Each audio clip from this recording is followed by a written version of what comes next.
নবীগঞ্জ উপজেলা welfare society ইউএসএর ইনকের সহসভাপতি ও Jackson হাইটসের বাসিন্দা মতবীর আলী লোকুসের সহধর্মিণী সীমা চৌধুরী ইন্তেকাল করেছেন। এলমাস হাসপাতালে চিকিৎসাধীন অবস্থায় মঙ্গলবার অপরাহ্নে শেষ নিঃশ্বাস ত্যাগ করেন তিনি। ইন্না লিল্লাহি ওয়া ইন্না ইলাইহি রাজিউন। তার বয়স হয়েছিল 42 বছর।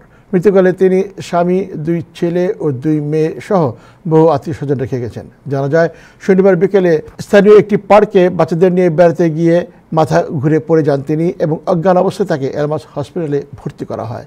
সেখানে 2 দিন আইসিইউতে চিকিৎসাধীন থাকা অবস্থায় মঙ্গলবার বেলা 3:15টার দিকে শেষ নিঃশ্বাস ত্যাগ করেন। মরহুমার নামাজের জানাজা মঙ্গলবার বাদ এশা উডসাইডের আহলে বায়ত মসজিদে অনুষ্ঠিত হয়। সীমা চৌধুরীর ইন্তেকালে অ্যাস্ট্রে ওয়েলফেয়ার অ্যাসোসিয়েশন ইউএসএর সভাপতি সোহেল আহমেদ ও সাধারণ সম্পাদক জাবেদউদ্দিন গভীর শোক ও সমবেদনা প্রকাশ করেছেন।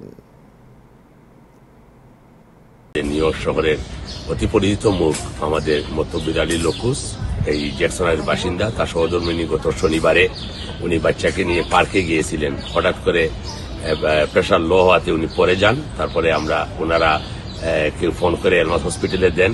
তারপরে আজকে 3:15 শেষ নিঃশ্বাস ত্যাগ করেছেন। ইন্না লিল্লাহি ওয়া ইন্না ইলাইহি রাজিউন। উনার মরহুমার জানাজার নামাজ আজকে আহলে বায়াত উডসাইড মসজিদে বাদ এশা অনুষ্ঠিত হবে। আমাদের মুসলমান ভাই বোনদের সবাইকে অংশগ্রহণ করার জন্য সবাইকে বিনম্রভাবে অনুরোধ করতেছি। ইন্না লিল্লাহি ওয়া ইন্না ইলাইহি রাজিউন।